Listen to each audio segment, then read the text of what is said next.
Hoy venimos, exaltémosle con música y canción.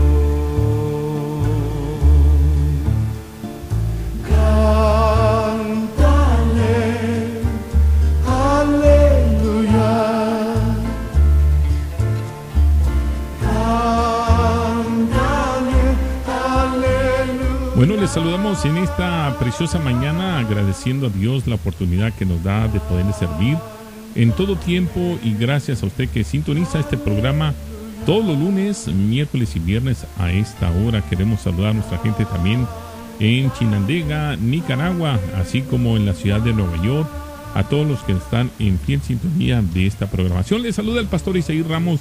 Una vez más, gracias por estar en esta programación que nos bendice, esperando que también el día de hoy Dios sea glorificado a través de lo que Dios ha hecho por muchos siglos y en la eternidad. Dios es grande porque para siempre es su misericordia. Él es nuestro Dios y suyo es nuestro ser.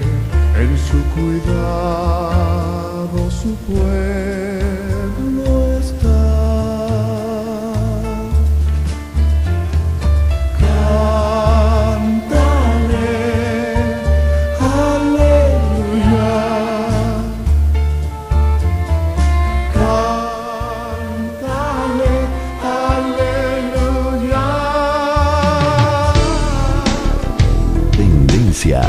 De nuestro tiempo. Programa que es traído a usted en este mismo horario todos los lunes, miércoles y viernes por el pastor Natividad Ramos.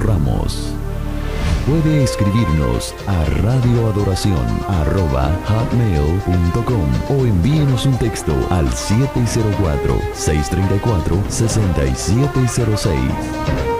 Escuche Tendencias de nuestro tiempo.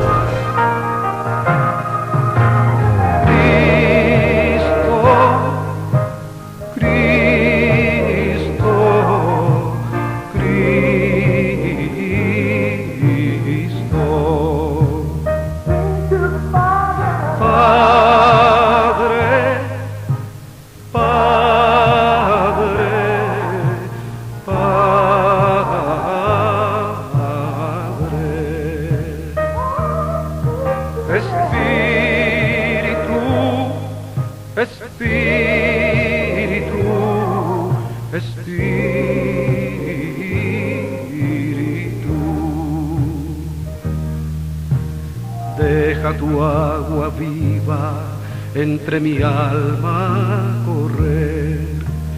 Deja tu Espíritu Santo que tome control de cada situación que cause confusión.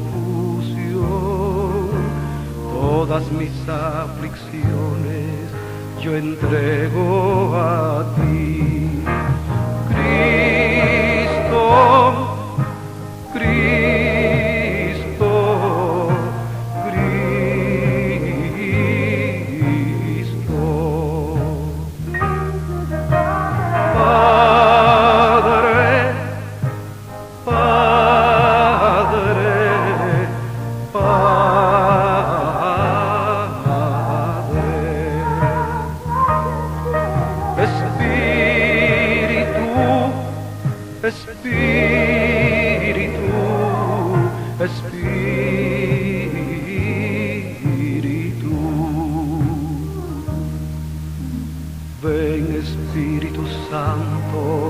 Y toma control, tómame en tus brazos, borra mi temor, atráeme hacia ti y toda duda se irá.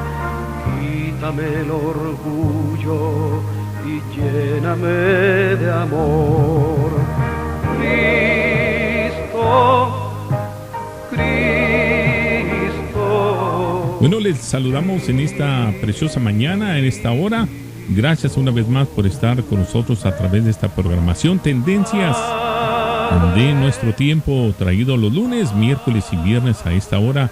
Agradecemos a usted que está ahí en casita, a usted que está trabajando, usted que va en su automóvil escuchando esta programación que nos bendice, tendencias de nuestro tiempo, ya que se está viendo, escuchando la palabra del Señor y basado en la primera carta del apóstol Pedro, aún para el día de hoy, ya que trae un beneficio grande y especial para cada uno de nuestra vida. Esperando que esta carta nos edifique, nos construya como es lo que sabe hacer la palabra del Señor.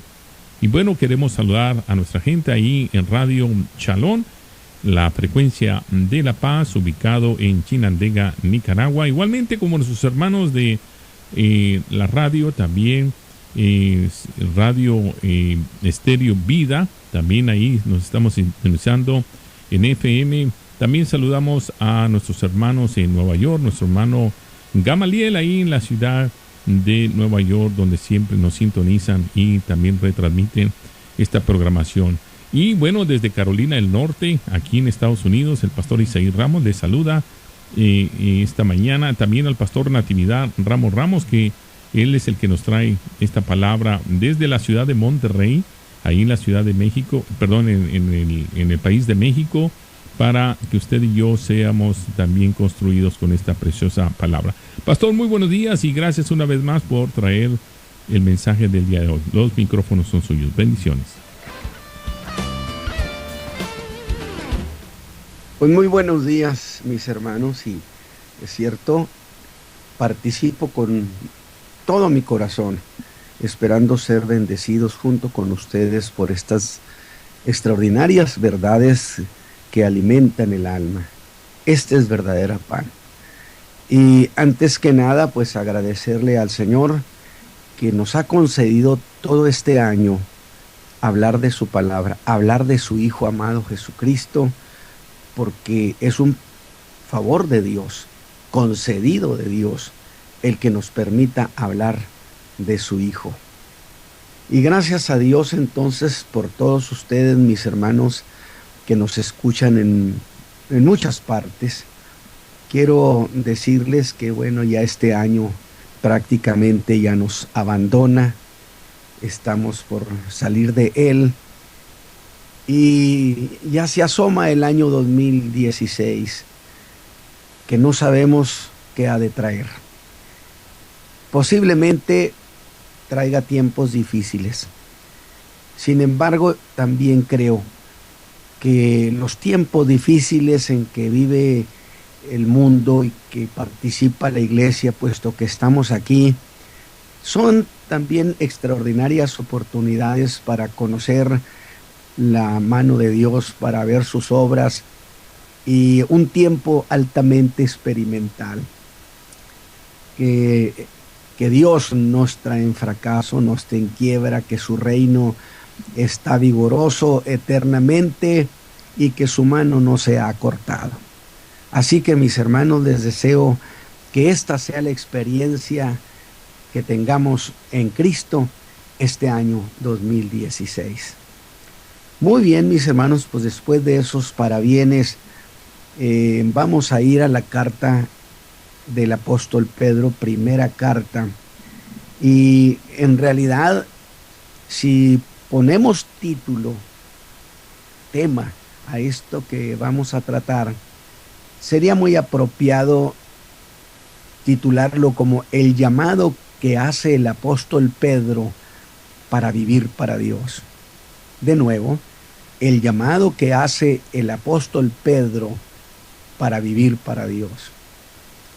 Y vamos a leer desde los versículos 13 hasta el 17 de este primer capítulo de Primera de Pedro, que dice: por lo cual, teniendo los lomos de vuestro entendimiento ceñidos, con templanza, esperad perfectamente en la gracia que os es presentada cuando Jesucristo os es manifestado. Como hijos obedientes, no conformándoos con los deseos que antes teníais estando en vuestra ignorancia, sino como aquel que os ha llamado es santo, sed también vosotros santos en todo, en toda conversación, porque está escrito, sed santos porque yo soy santo. Y si invocáis por Padre a aquel que sin acepción de personas juzga según la obra de cada uno, conversad en temor todo el tiempo de vuestra peregrinación. Muy bien, pues preciosas palabras como todas las de la Escritura.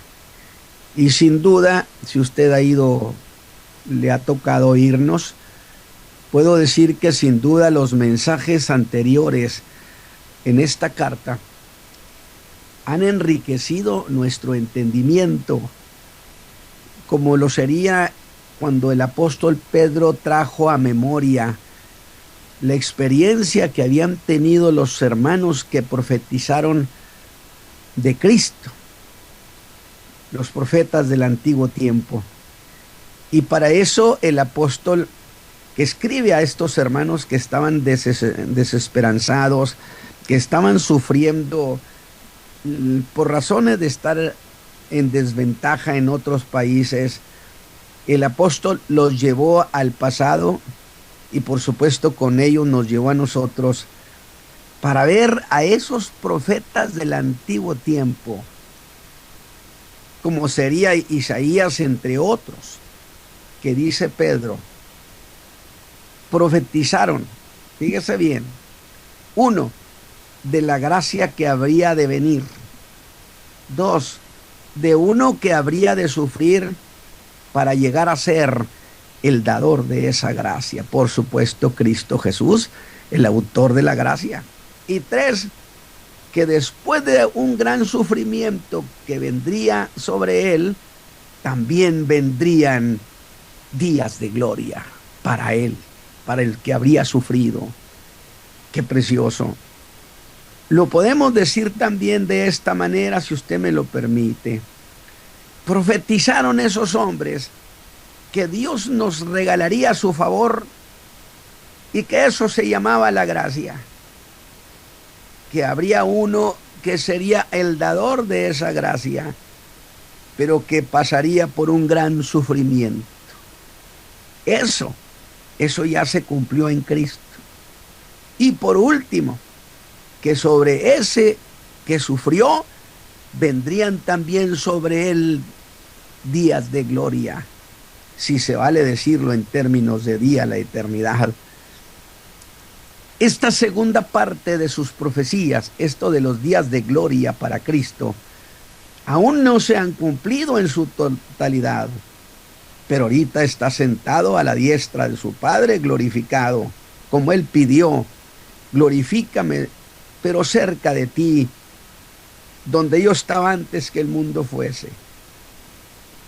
Vea, mis hermanos, como dice el apóstol Pedro en el verso 11, dice, el Espíritu de Cristo que estaba en ellos, el cual prenunciaba, es decir, anunciaba anticipadamente las aflicciones que habían de venir a Cristo y las glorias después de ellas.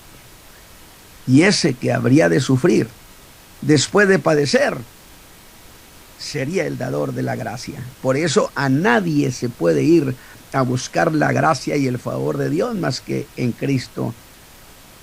Pero ese lenguaje, esas palabras que ellos estaban diciendo en profecía, eran para ellos cosas oscuras y se intrigaron porque eran declaraciones que no entendía nada. Sin embargo, con un gran ánimo, y no le entendían porque era un misterio.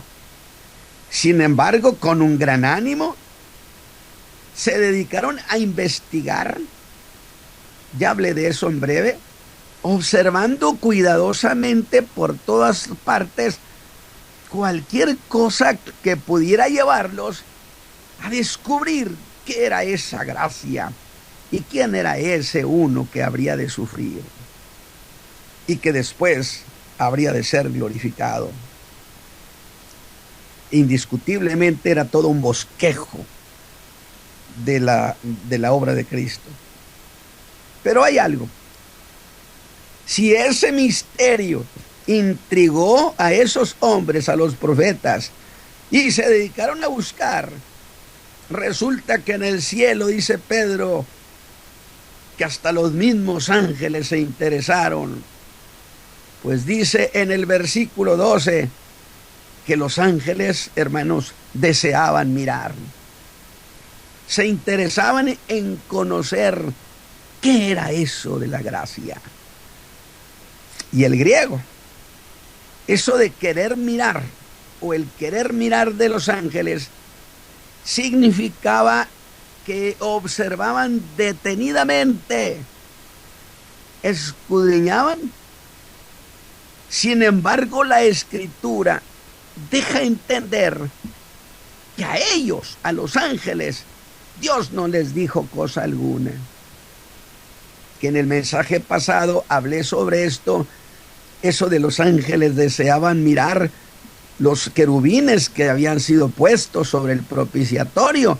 Estaban en esa posición encorvados, mirando sobre el centro del propiciatorio, queriendo descubrir qué había debajo de ese, qué misterio había. Pero a ellos, a los ángeles, no les dijo cosa alguna, puesto que Pablo después habrá de decir que nosotros, la iglesia, podemos anunciarlo a las potestades, mientras que a los profetas sí les dijo algo.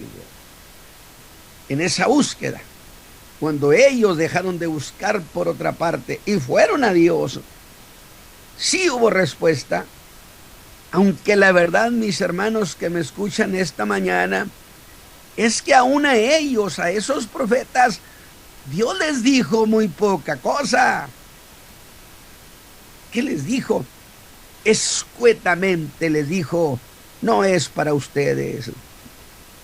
Que sería igual a decirles, dejen ya de buscar, que esto nada tiene que ver ahorita para ustedes. Aunque debo decir que dentro de ese muy poco decirles, sí les dijo qué parte tenían ellos en todo este misterio. Que solo administraban, les dijo, la información anticipada de esa gracia, que habría de venir sobre generaciones que aún no habían nacido, yo entre ellas, usted entre ellas, que eran solo como los anfitriones para una incontable multitud futura que sería bendecida con esa gracia. Y la verdad es que en toda la tierra hay gente bendecida con esa gracia. Donde quiera hay gente salva. Donde quiera el Señor tiene pueblo. Ahora sabemos que es una gracia que salva del pecado. Así que al revelarles esto, el hermano Pedro voltearía a ver a los hermanos que estaban en el Asia Menor, muy preocupados por su condición de extranjeros y dispersos, para decirles que fue por ellos que ese uno sufrió, para darles después, juntos con él, días de gloria. Pero al decirles esto, estaba dejándoles claro que no debían sentirse como si estuvieran en desgracia, que ellos eran gente muy privilegiada. Y yo digo, estoy observando a Pedro y voy a confirmar lo que siempre he dicho. Este era el pastor que no quería que se le perdiera ninguna de las ovejas de su Señor. Tomó muy en serio aquello de apacienta mis corderos. Qué manera de ministrar del apóstol, con un razonamiento tan vigoroso. Por eso, en el verso 6, les había propuesto que se desbordaran en alegría en medio de sus aflicciones, que había un buen motivo para alegrarse.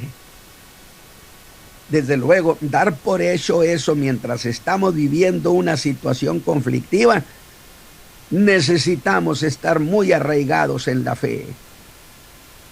De lo contrario, se tambalea, trastabilla el creyente.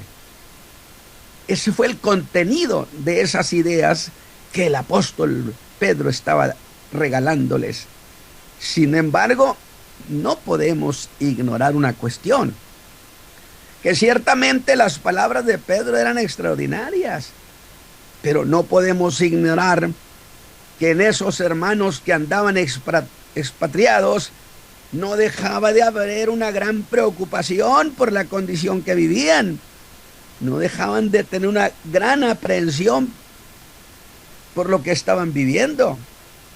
Y aquí debo hacer una precisión, que sería, sí, es muy lícito que los hermanos se preocupen, por supuesto, del cómo iban a sobrevivir.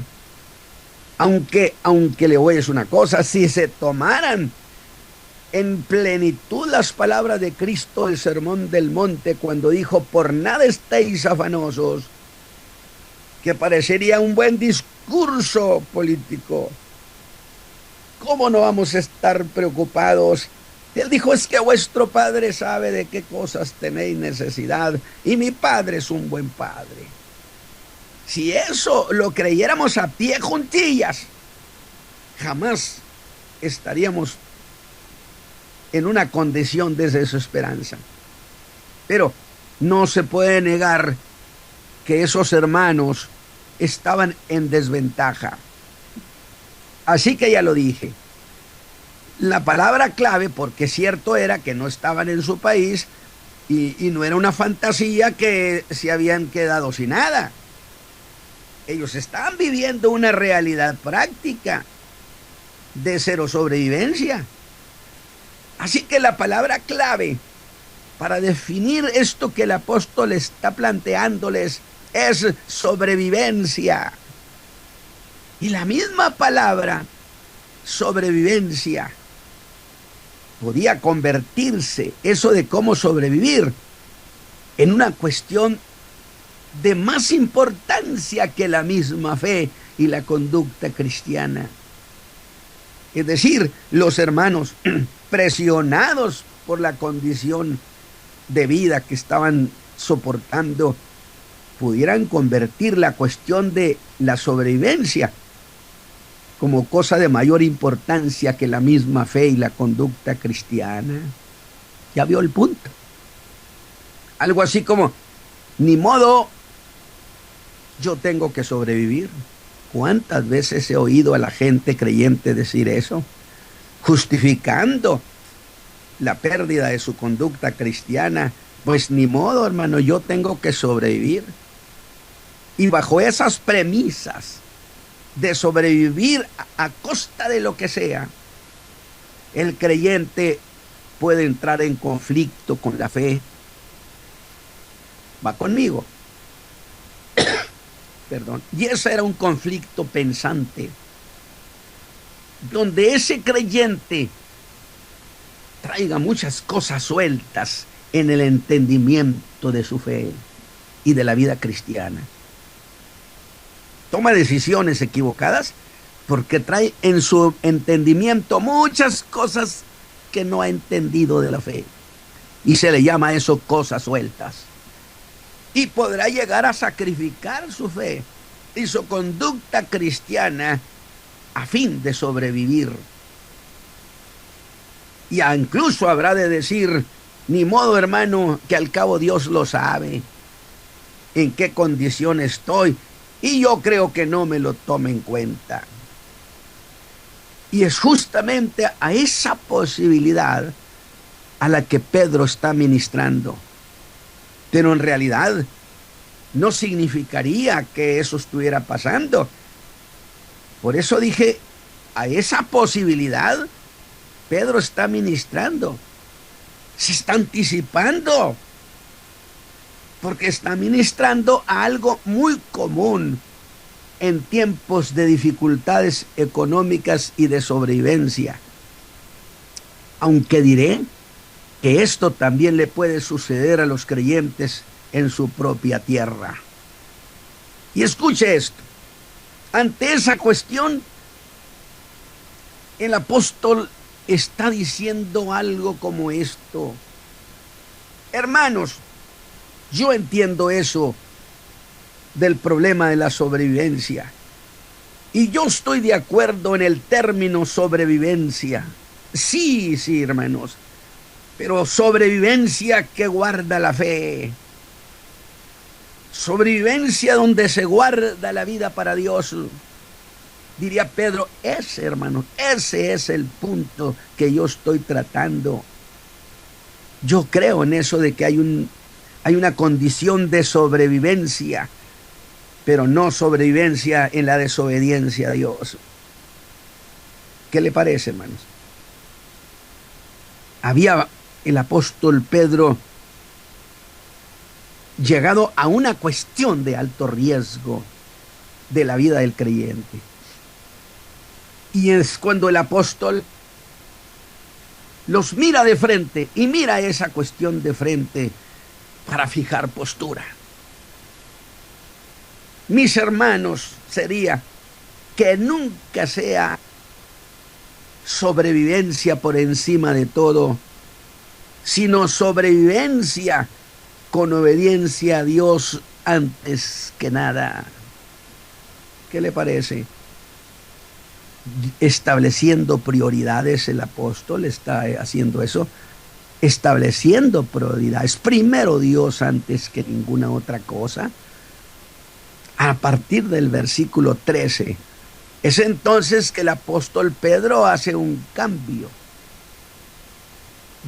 de énfasis, que sería: mires, hermanos, les he dicho que la fe ante todo, porque era el riesgo que se corrían con esos hermanos, y Pedro estaba al pendiente de esas ovejas, y les está dando un cuerpo de ideas. Pero ¿qué necesitan los hermanos para entender la importancia de todo esto que les está diciendo el apóstol Pedro? Dice Pedro que necesitaban tener ceñido el entendimiento. Ponga esto en mente. ¿Qué cosa es tener ceñido el entendimiento? Y dije, ceñido el entendimiento, eso es lo que se necesita. Sí, Pedro está usando una figura que era muy común en las tierras de Oriente y de Medio Oriente. En su vestuario, encima usaban un manto. Este manto flotaba al aire libre y bajo condiciones normales, donde no hubiera una emergencia, no significaba ningún estorbo. Pero eso no era lo mismo. En un momento de riesgo, de prisa, en una defensa de la vida, en un combate, ese manto sería un estorbo. Razón por la cual se decía que entonces había que ceñirlo a los lomos, amarrarlo, para que no fuera un estorbo. Pero mis hermanos, esta mañana, ¿cuál es aquí con estas cosas la enseñanza de Pedro?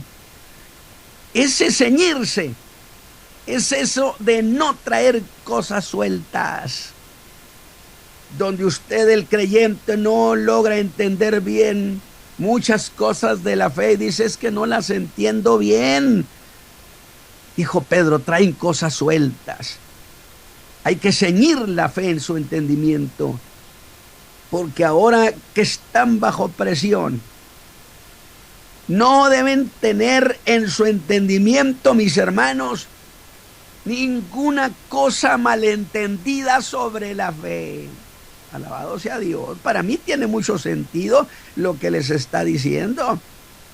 Hermanos, procuren no tener malentendidos sobre la fe, porque en tiempos críticos es como traer el manto suelto que les va a estorbar.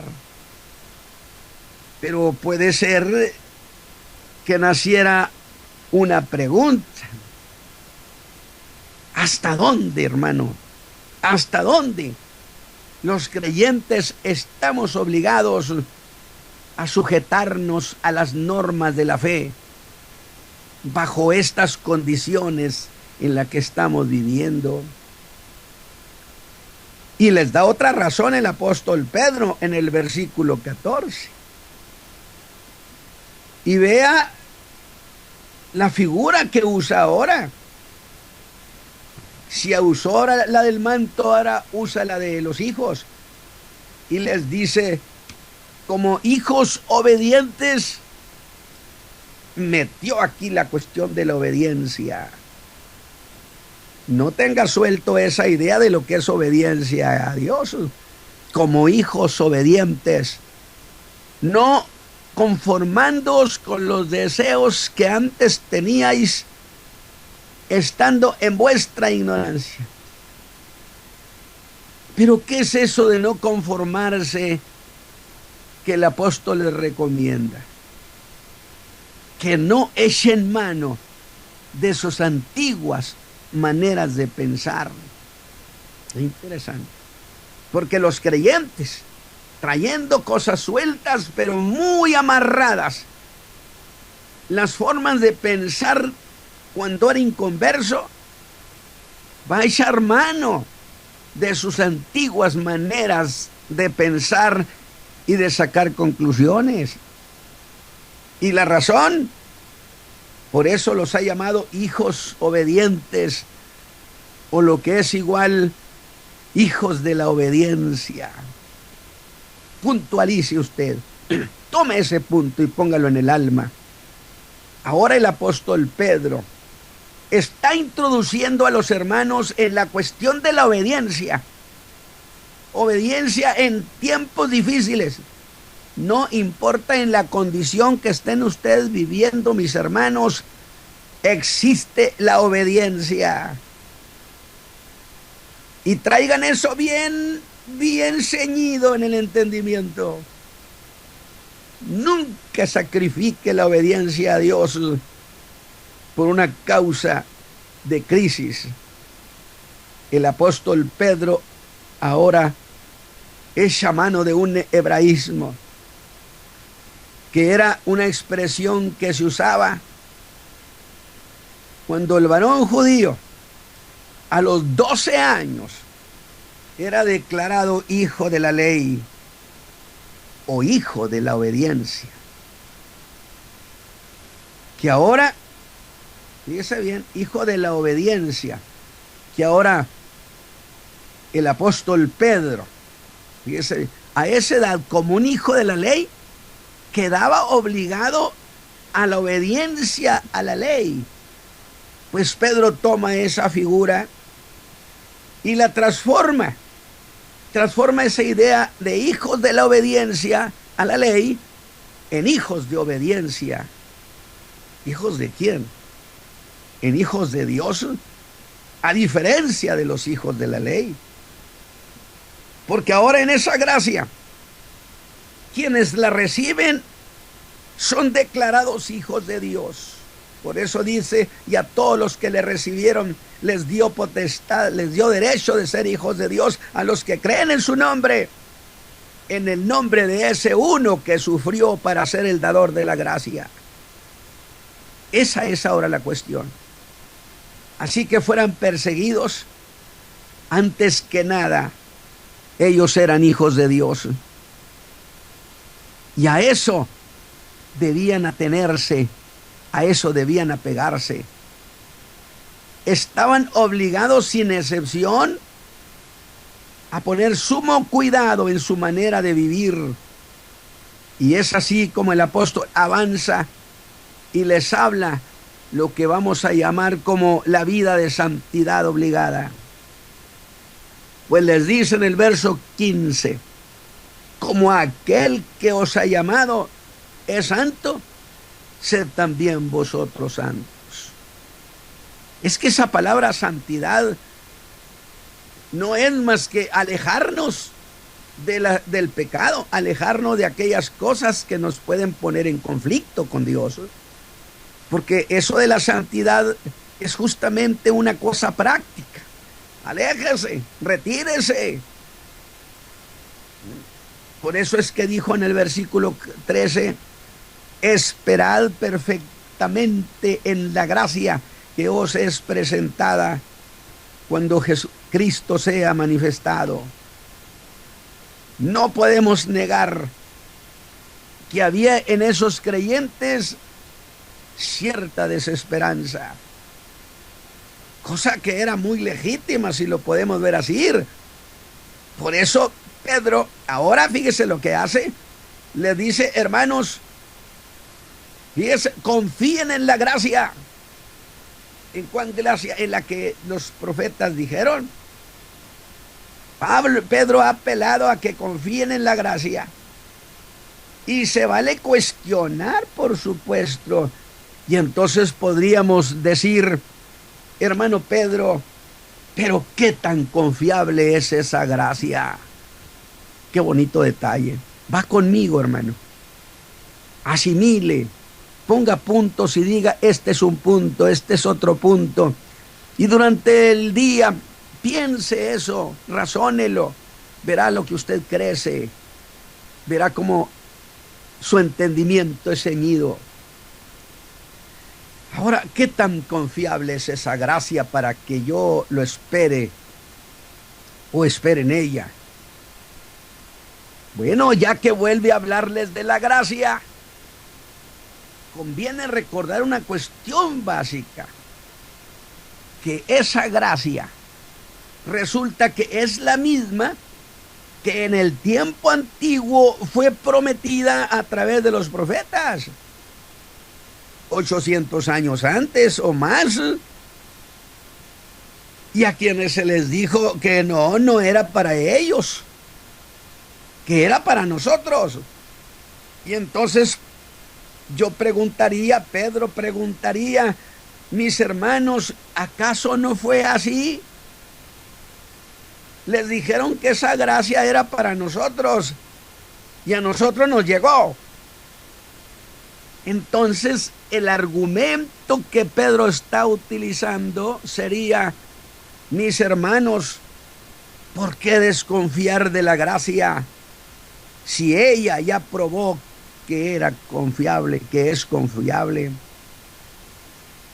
De antiguo tiempo se dijo que era para ustedes, que era para nosotros, y para nosotros fue, que esa gracia era para ustedes y para ustedes fue.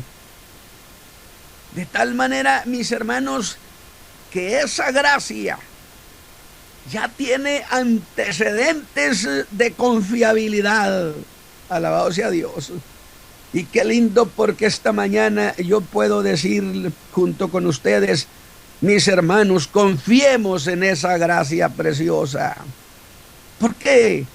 Porque ya probó que era confiable, porque aunque se anticipó en la profecía diciéndonos de ella, no falló y llegó con nosotros y nos dio salvación. Entonces, ¿por qué no va a ser propio? ¿Por qué no va a ser justo que nosotros como hijos de Dios confiemos, esperemos completamente en la gracia de Dios en los tiempos de nuestra dificultad? Porque esa gracia, hermano, ese favor de Dios, resulta que es confiable y ya lo probó. Y lo ha probado por milenios. Entonces, si tiene tan antiguo y precioso historial la gracia, ¿por qué vamos entonces a ponernos a distancia de ella como si fuera un desconocido? Cuando que la gracia es el favor de Dios. De tal manera, esperar, dijo Pedro, completamente en la gracia, completamente. Y entonces diríamos, hermano Pedro, ¿pero qué es eso de esperar completamente? Mis hermanos, significa esperar en ella con plena confianza, descansando en ella, estando seguro que ella no va a fallar. Mis hermanos que me escuchan en muchas partes, yo no sé bajo qué condiciones estén viviendo, pero esperen completamente en esa gracia, descansen en el favor de Dios, que el favor de Dios no los va a dejar. Esperar por completo significa también esperar con placer, esperar con anhelo, con emoción. Es decir, siéntese en primera fila para ver lo que el Señor hace por usted. Confía en eso, Él no miente. Esperar con anhelo el día de la manifestación del Señor Jesucristo. Por eso el apóstol aconsejó y nos aconseja esta mañana, por lo cual, teniendo los lomos de vuestro entendimiento ceñido. Ya entendimos bien, hermano Pedro, ya entendimos, y ahora sí ceñimos eso a nuestro entendimiento y le decimos a nuestro entendimiento, toma cuenta esto, tómalo en cuenta esto que dice la Escritura, y el entendimiento lo procesa, lo reflexiona, lo reconoce y se convierte en una verdad en nuestra mente. Eso es ceñir las cosas en nuestro entendimiento. Pero ahora dice, con templanza sobre esas cosas que esperamos, dice Pedro, ceñidos con templanza. Pero nos ha echado un nuevo término. ¿Y qué cosa es ceñirse con templanza? Es tener, escúcheme bien, dominio en el entendimiento. Volvemos a lo mismo. No teniendo cosas que no estén fuertemente arraigadas en nuestro entendimiento, cosas sobre la fe, la gracia, la confianza en Dios, la obediencia a Dios antes que a nadie. Entonces ahora hay que ejercer ese entendimiento con templanza, y eso significa tener dominio en el entendimiento, no tener cosas sueltas, no bien entendidas acerca de la fe. Y este es un problema de muchos creyentes. Si usted revisa eso, demasiado creyente, demasiadas cosas no las tiene muy claras. No las tiene muy claras, no las entiende muy bien. Y le dicen, pues hay muchas cosas que yo no entiendo, hermano. Cuidado con eso, para que no se dé ninguna caída de confianza. Y diré que ese caer de la confianza es una deficiencia muy común. El decaimiento de la confianza. Muchas veces he visto creyentes desmoronarse cuando las cosas difíciles los sorprenden. No caiga usted esa confianza. Y en esa confianza es que el apóstol propone la santidad.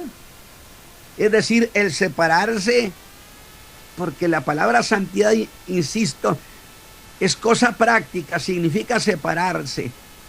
Para que no usted esté pensando en un ingrediente particular. No. Significa separarse.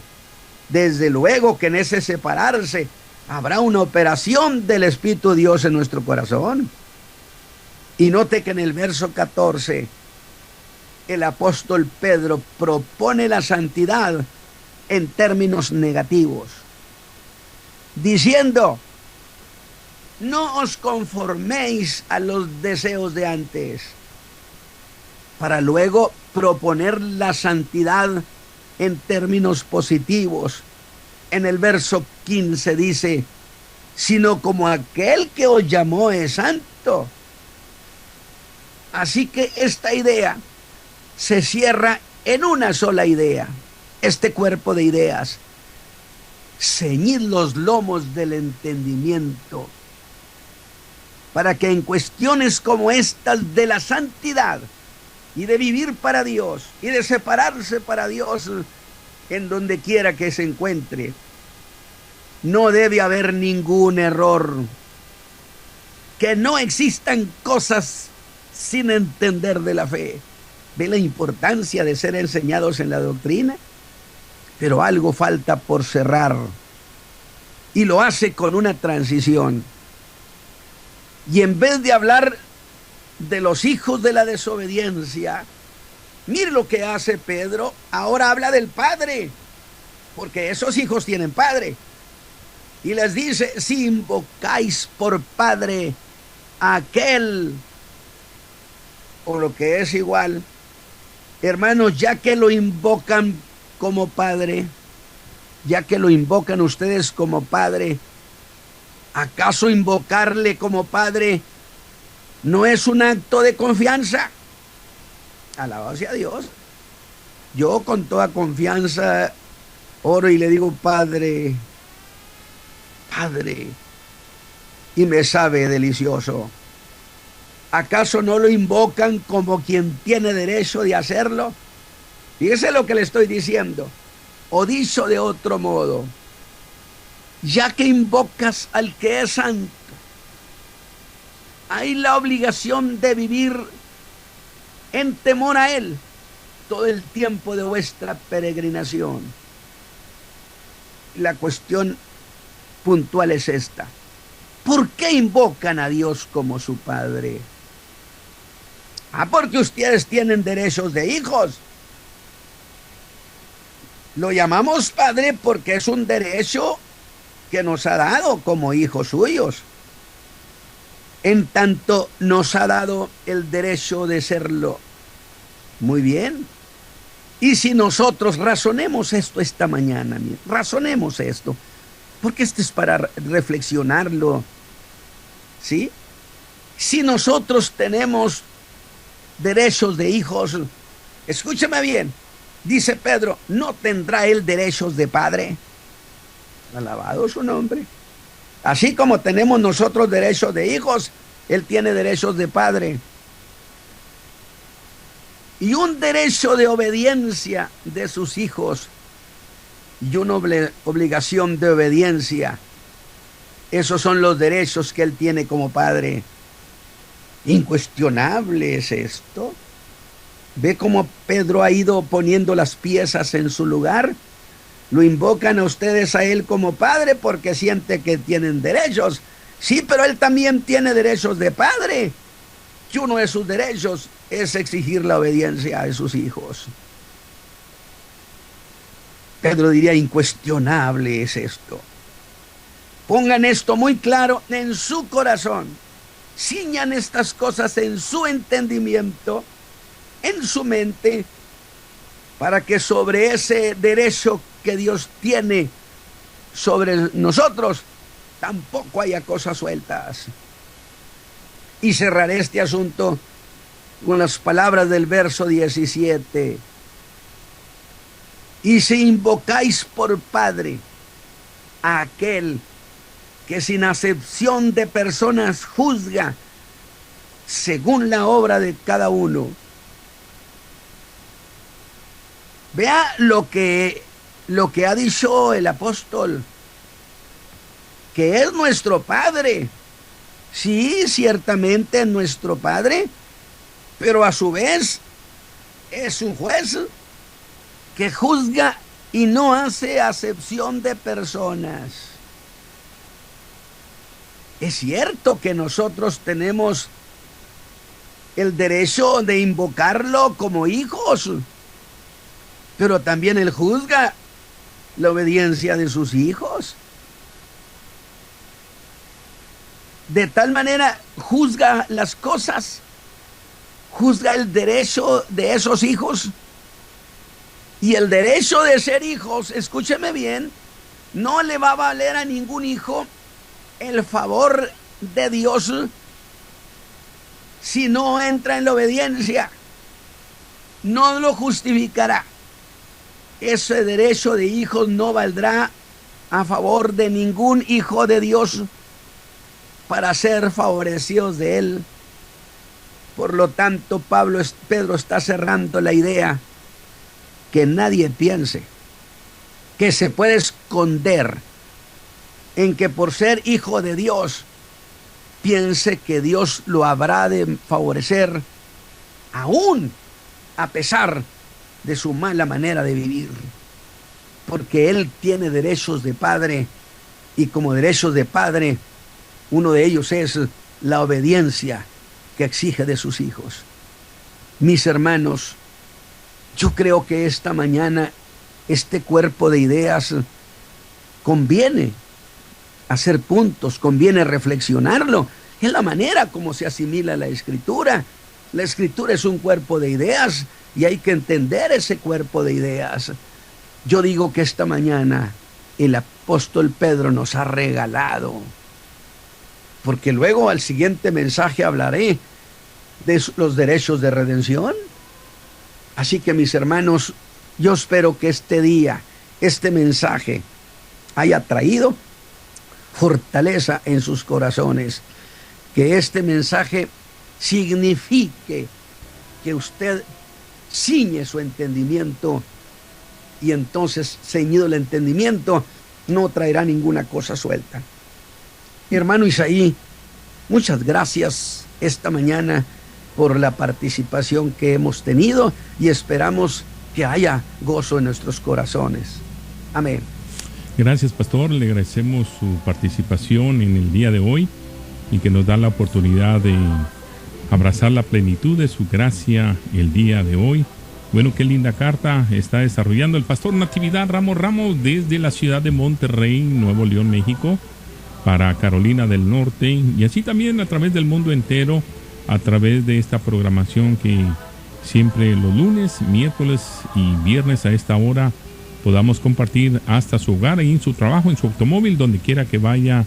Le agradecemos infinitamente también su participación al poner sus oídos prestos a esta preciosa palabra.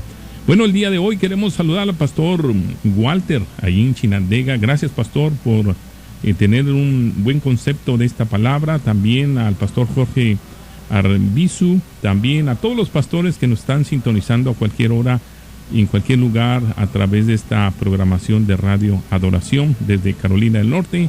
También queremos decirle que este programa se repetirá a las 12 mediodía para que usted vuelva a absorber, para que usted vuelva a darle mayor comprensión a lo que estamos hablando cada día, ya que es bendita su palabra y nos llena el corazón. Gracias, pastor Natividad, por esta mañana y por haber estado con nosotros el día de hoy.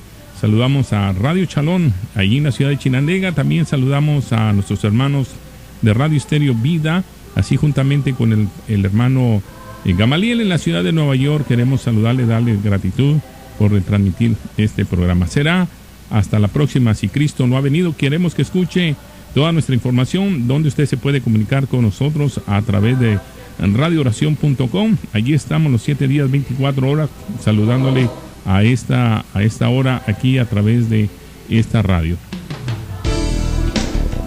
Tendencias de nuestro tiempo. Programa que es traído a usted en este mismo horario todos los lunes, miércoles y viernes por el pastor Natividad Ramos. Puede escribirnos a radioadoración@hotmail.com o envíenos un texto al 704-634-6706. Escuche Tendencias de nuestro tiempo.